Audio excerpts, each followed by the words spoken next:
Welcome to Utah Matters. My name is Andy Waits, and we're talking about the movie called Killer at Large with Dr. Shawn Talbott. And can I get you something to eat? You look a little hungry. I just want to make sure you're doing okay. Dr. Talbott, what was your connection with Killer at Large exactly? Well, I was the executive producer for Killer at Large, so I sort of set the tone, mapped out.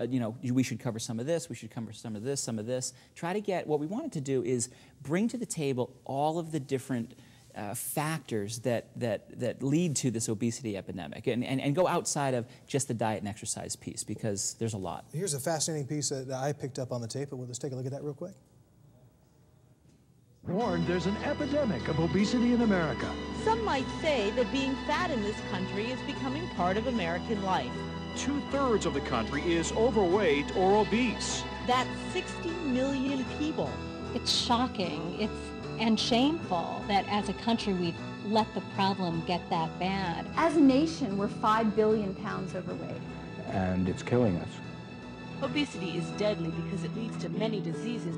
Clogged arteries and heart disease, cancer and gallbladder disease. High blood pressure, heart disease, diabetes. The effects of diabetes are just about everywhere. Wow, that's alarming actually. And what I noticed on the map was there seemed to be a pattern where these started in the Deep South and it grew from that point. Is there a cultural reason for that?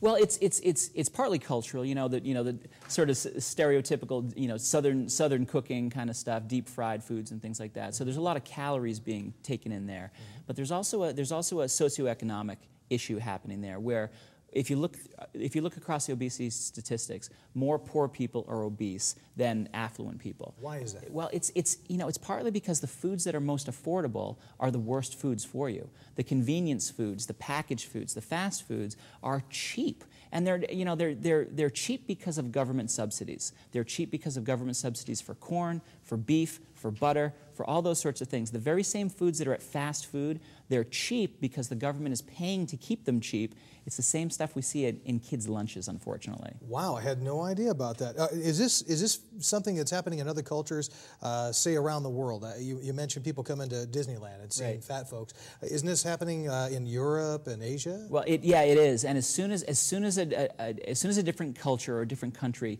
becomes more Americanized or more Westernized, you see the obese statistics do the same exact thing.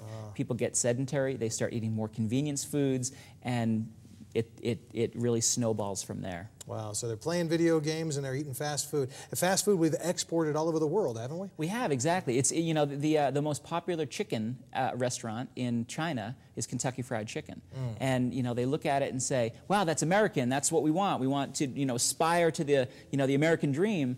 And part of the American dream these days is obesity, unfortunately. It's the American nightmare, if you will. It certainly is. Now, what about in history? Have we faced this before in history? Have there been cycles of this happening? Never before in history. Across all of history, our bodies have kind of evolved and adapted to store as many calories as possible because calories have been scarce.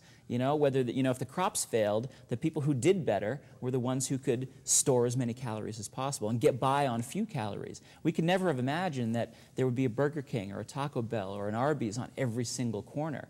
Some researchers like myself refer to what we're living in right now as a toxic environment. Our human bodies were never designed to live with this many calories present.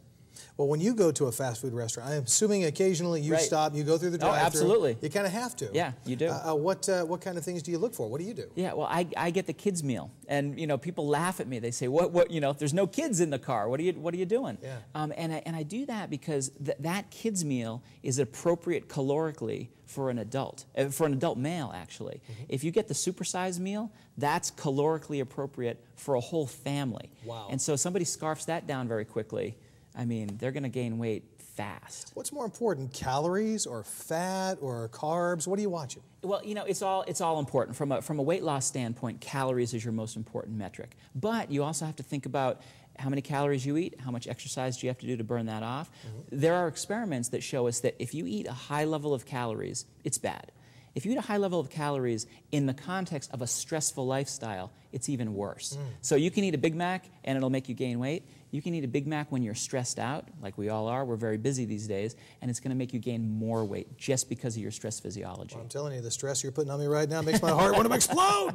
So, so you're talking about stress. Obviously, there are factors in our life that are just going to stress us out. Is there a way to avoid this? And does that affect, how does sleep come into the picture as well? Sleep is probably one of the biggest things that puts our body under stress that people have no idea about.